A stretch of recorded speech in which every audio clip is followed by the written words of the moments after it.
Just to keep the flow going here, we had an excellent panel this morning, and we're going to get started with our next panel.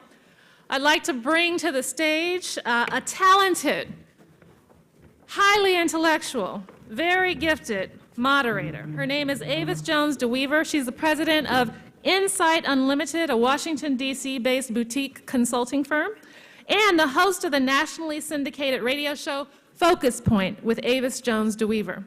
Most recently, Dr. Jones-DeWeever served as the executive director of the National Council of Negro Women, where she led a new organizational push towards public policy, advocacy, and impact.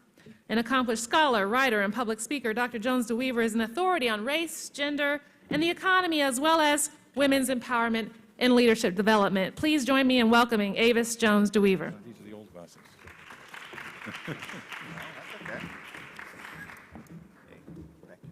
Good morning. It is my distinct, good morning. Good morning. Good morning. Thank you. It is my distinct pleasure to be here this morning and to have the opportunity to moderate this next panel, Protect This House, Communities of Color, Mortgage Safety, and the Future of Home Ownership. I just want to remind you all before we begin that as this panel proceeds, you'll be given index cards by staff members, and please feel free to jot down any questions that you have. We'll take them at the end of the panel. Now, as we all know, for millions of Americans across this nation, the American dream turned into an American nightmare as a result of a very long and deep housing crisis. And so today we've amassed an amazing panel that's going to talk with us about not only why that occurred and why it had a disproportionate impact on communities of color, but most importantly, what can be done to correct that situation.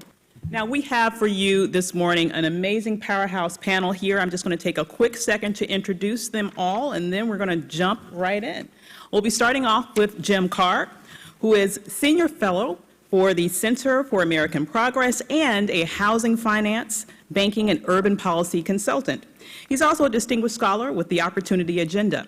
He served as Chief Business Officer for the National Community Reinvestment Coalition, where he launched and managed minority and women-owned business centers that assisted their clients to access more than $1.8 billion, that's with a B, $1.8 billion in capital and $350 million in federal contracts. Please join me in welcoming Jim. Seated next to Jim is Edward Pinto, Resident Fellow of the American Enterprise Institute. Edward is currently also the director of AEI's International Center on Housing Risk. He's also researching policy options for rebuilding the U.S. housing finance sector and specializes in the effect of government housing policies on mortgages, foreclosures, and on the availability of affordable housing for working class families. Welcome, Edward. Next to Edward is Bruce Marks. He's the founder and CEO of Neighborhood Assistance Corporation of America. As a union activist for the Hotel Workers Union in Boston, Bruce was instrumental in negotiating the first ever Housing Trust Fund. The Housing Trust Fund resulted in the first amendment to the Taft-Hartley Act in over 25 years and marked the first time a local union changed America's major labor law. Mark went on to found the Neighborhood Assistance Corporation for America to expand grassroots advocacy and homeownership nationally. Welcome, Bruce. And I'm so grateful to see another feminine presence on the panel here. Lastly, we have Matria Wilson, Director of Legislative and Policy Advocacy with the National Community Reinvestment Coalition. There, she is the Director of Legislative and Policy Advocacy for the organization, and she also helps NCRC's policy strategy organization-wide and oversees all of the organization's policy analysis, outreach, and advocacy activities. Join me in welcoming the entire panel. So with that, we'll start with Jim's presentation. Thank you.